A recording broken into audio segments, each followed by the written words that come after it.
Pai, do Filho e do Espírito Santo. Amém. Proclamação do Evangelho de Jesus Cristo, segundo Lucas.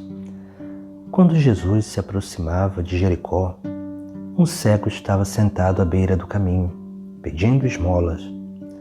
Ouvindo a multidão passar, ele perguntou o que estava acontecendo. Disseram-lhe que Jesus Nazareno estava passando por ali. Então o cego gritou: Jesus, filho de Davi, tem piedade de mim. As pessoas que iam na frente mandavam que ele ficasse calado. Mas ele gritava mais ainda: Filho de Davi, tem piedade de mim.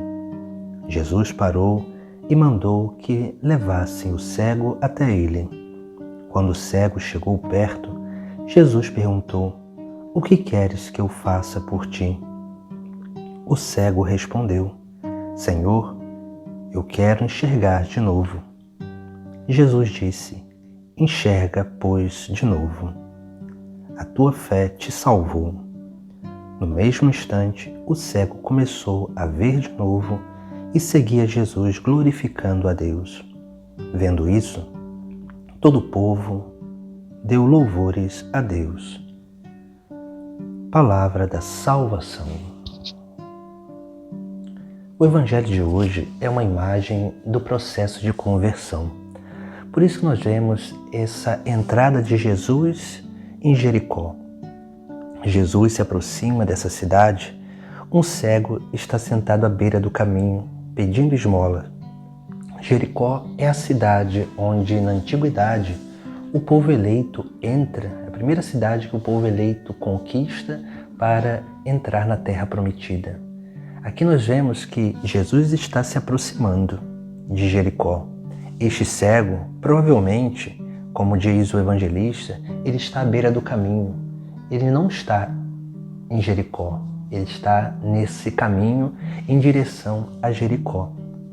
Por isso que nós vemos que Jericó é uma imagem da terra prometida. O caminho é essa imagem da peregrinação que todos nós fazemos nessa terra.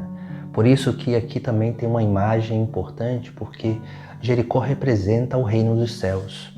O caminho representa a nossa vida nessa terra.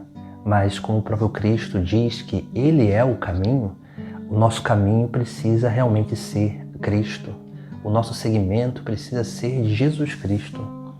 Mas estar à beira do caminho significa que nós não estamos caminhando nesse caminho. E estar cego à beira do caminho significa que nós não sabemos a direção a qual seguir para encontrar a plenitude da nossa vida. Por isso que o Evangelho de hoje ele vai falar justamente sobre isso, sobre esse caminho e sobre essa iluminação que nós precisamos ter para encontrar o verdadeiro sentido da nossa vida. Por isso que depois desse primeiro momento onde esse cego que está à beira do caminho começa a escutar uma multidão, ele pergunta o que estava acontecendo. E vão dizer que é Jesus Nazareno que estava passando por ali. Veja que esse cego, ele já tinha escutado sobre Jesus Cristo. Ele sabia quem era, mas ainda não tinha visto Jesus Cristo porque era cego, ou não tinha ainda encontrado Jesus Cristo de forma mais próxima. E sabendo que os sinais que Jesus já havia feito em meio daquele povo, esse cego vai gritar: Jesus, filho de Davi, tem piedade de mim. Aqui nós vemos um ato de contrição.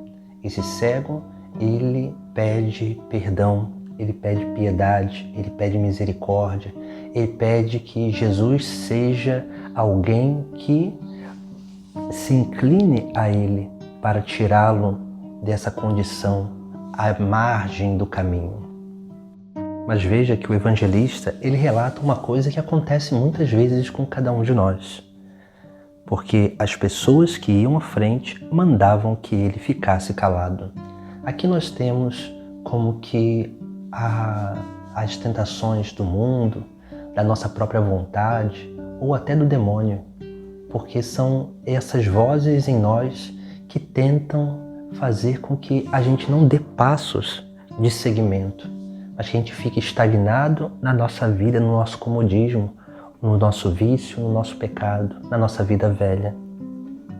Essas vozes tentam nos fazer desanimar de continuar pedindo a misericórdia de Deus, de reconhecer os nossos pecados para adentrar e voltar ao caminho de Deus. Depois nós vemos que ele ainda continua gritando. Jesus parou e mandou que levassem o cego até ele. Quando o cego chegou perto de Jesus, Jesus faz uma pergunta essencial, a pergunta que ele quer fazer a cada um de nós. Essa pergunta que motiva a nossa liberdade a uma escolha. E Jesus pergunta: o que queres que eu te faça?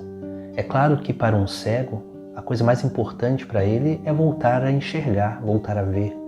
Mas Jesus, ele quer saber o que é o mais importante para esse cego. Porque de repente poderia ser outra coisa. Mas Jesus pergunta também a cada um de nós. Porque todos nós sabemos aquelas coisas que precisamos abandonar, todos nós sabemos as nossas dificuldades, todos nós sabemos aquilo que é mais importante para cada um de nós. E Jesus também nos pergunta: o que queres que eu te faça? E nós precisamos aprender a responder: que eu veja a verdade, que eu volte para o caminho. Essa deve ser, a grande cura que nós devemos pedir a Jesus Cristo, que Ele nos possibilite ver a verdade. Porque na medida em que nós vemos e contemplamos a verdade, contemplamos a realidade, nós começamos realmente a ter muito mais ânimo para voltar no caminho e seguir a Jesus Cristo. E foi o que aconteceu com esse homem. Quando ele ali é curado, ele começa a seguir a Jesus Cristo.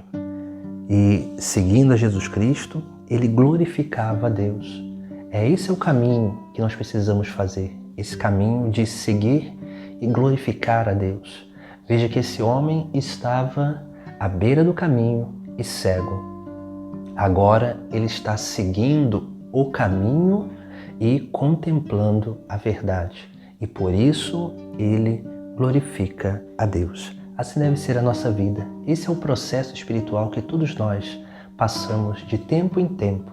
Porque de tempo em tempo na nossa vida nós teremos essa grande tentação ou essa grande dificuldade de se perceber cego e à beira do caminho, sem caminhar, sem progredir. Mas nós precisamos sempre desse gesto de humildade, de pedir misericórdia, perdão e saber realmente o que é importante para a nossa vida, para que nós possamos pedir a verdadeira libertação a Jesus Cristo, para que assim possamos ser curados das nossas cegueiras espirituais, voltar a seguir o caminho para ir em direção a essa grande cidade, que é sim a Jerusalém Celeste, que é a Terra Prometida, que é essa imagem bela de Jericó, essa cidade que foi a primeira cidade que o povo de Israel conquistou para entrar na Terra Prometida. Em nome do Pai, do Filho e do Espírito Santo. Amém.